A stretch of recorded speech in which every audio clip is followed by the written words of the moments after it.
I couldn't I couldn't help but think about my mom when Maggie was sharing about her mother. And tomorrow is Mother's Day, so why don't we give a round of applause to all our loving mothers and all the hard work that they had done? One of the greatest things in my life had been able to make my mother proud. So I hope that all of you had that moment in your life because that's one of the most wonderful things that can happen. Let's bring our next speaker of the night. When I asked Monse what her healing power would be, what her superpower would be, she said the healing power in general, because the world needs healing. Please give a round of applause to Monse.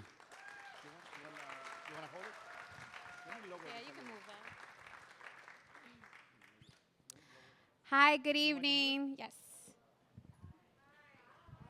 How's everyone feeling?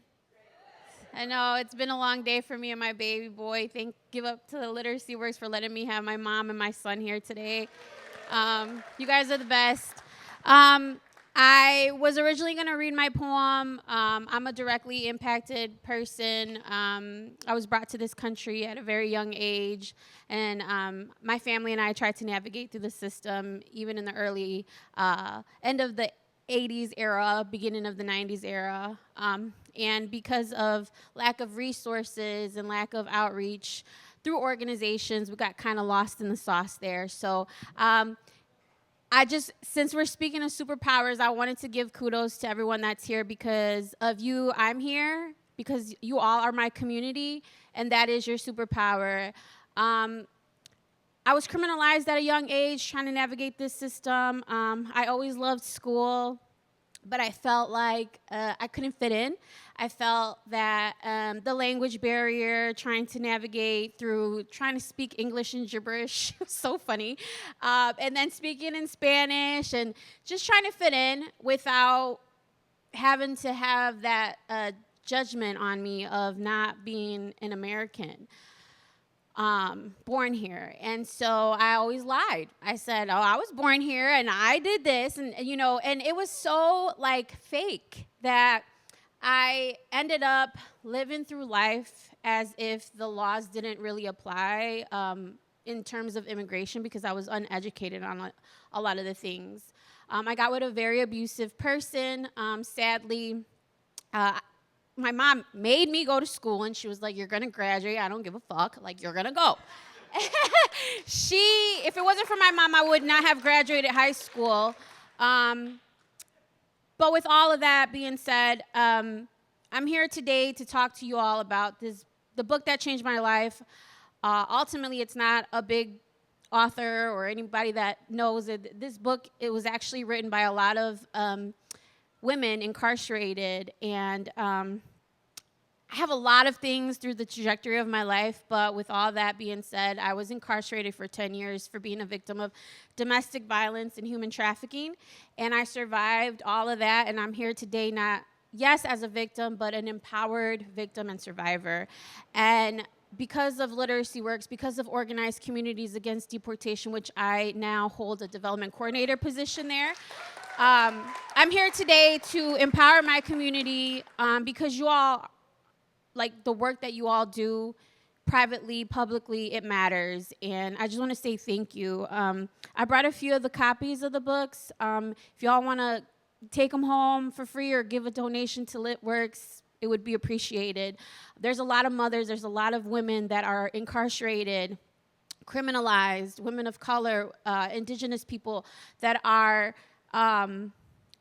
they just don't know. They're not educated on things that can harm them. I spent 10 years in prison, and then the whole time I was in there, because gratefully I did have a social security number where I was able to go into school, but that's not the reality for a lot of people that look like me inside. They are unable to read a book or get any kind of educational materials because they're not born here. And even then, I was still navigating as an outsider.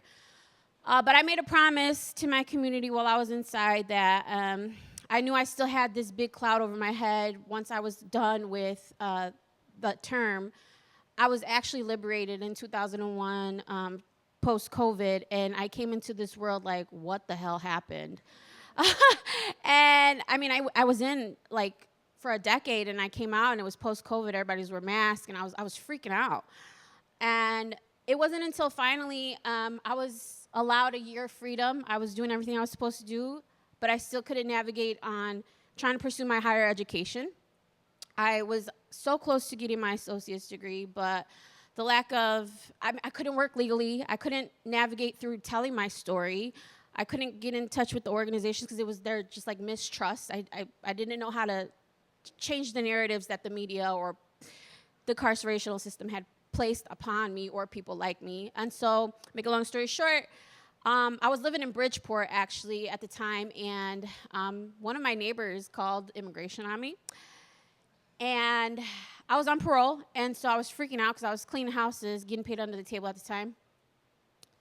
And it was not pretty. We all, like, I want to highlight this, and really, like, the day that happened to me, it empowers me today.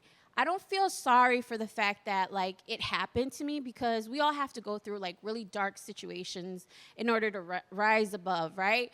I could have found that situation. I could have been like, oh, fuck, like, that's it. Like, I'm the first charter flight home back to Mexico where I was born, because I was a felon, because they said I wasn't worth being here. I wasn't worth pursuing my higher education. When I was 20 years old, I got assaulted by the father of my child, and I lost my baby when I was 6 months pregnant. So I went through very, very crazy stuff, and excuse my language, but it was, like, fucked up. And so when that happened, I let it happen, and I said to myself, all right, it's like brace time. Like, it's time for you to get in this vehicle, even though I felt like I was literally getting kidnapped. I didn't know where they were taking me. I ended up getting driven to a little small town in Wisconsin, in Juneau. And I was told I had an administrative removal warrant, and I was, in essence, going to be deported. And I looked at the ICE officer, because he was real nasty to me, and I said, you know, I feel like you have a lot of hate towards people that are not born here.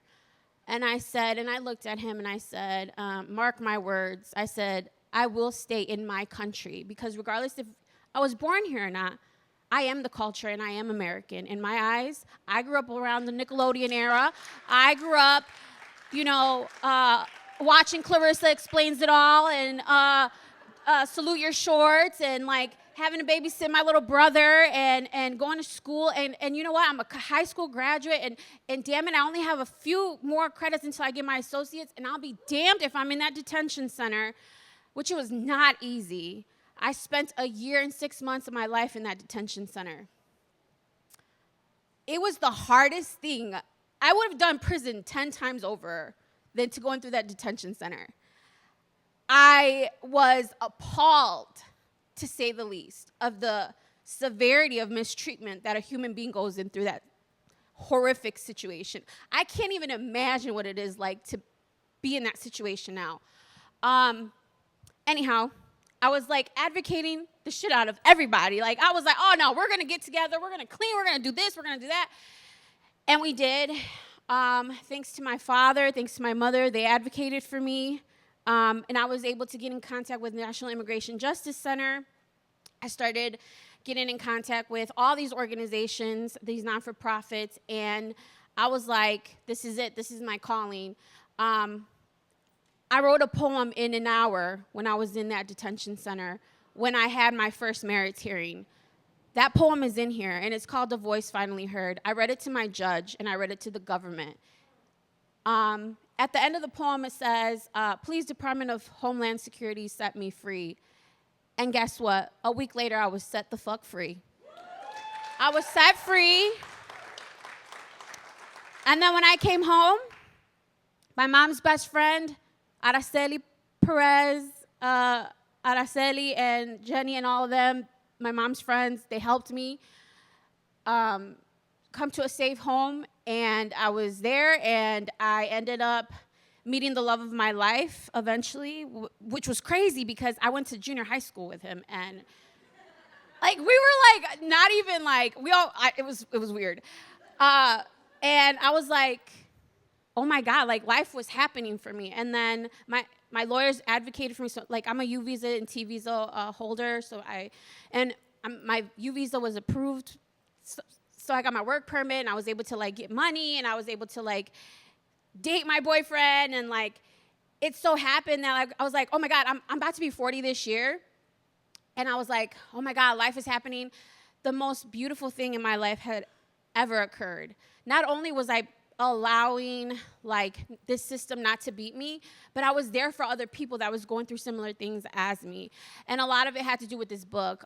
This book is Women Writing Their Futures. And there's women like me. They may not be immigrants, but we all come from different backgrounds, different cultures. And it's so easy for us to judge one another. I heard a lot of people that were up here advocating for love, advocating for healing, advocating for our community. When you look at somebody, it's so easy to judge. I just want y'all to really let that sink in tonight. If you take anything from this, please do not judge your neighbors. Don't judge without getting to know them, because it's so easy to judge somebody. I was able to graduate through college. I got pregnant, I got engaged, and now like I'm a homeowner and I'm a mom, and like I am in partners with like amazing people that are working with us. We help a lot of families through the Family Support Network hotline. I'm a first responder operator there, so we make connections with National Immigration Justice Center, MEDA, the TPR program. We help immigrant families, connect them with literacy work sometimes so that they can get tutoring, so that we can have resources. And so it's a bunch of us just trying to make make things happen. And so please, please, please, please, please, always remember not to judge anybody and to accept people that you don't know what they've gone through. And I just appreciate everybody being here and donating and being present and being real, because y'all could have been anywhere tonight, but you all chose to come to Literacy Works fundraiser tonight. So thank you so much. God bless.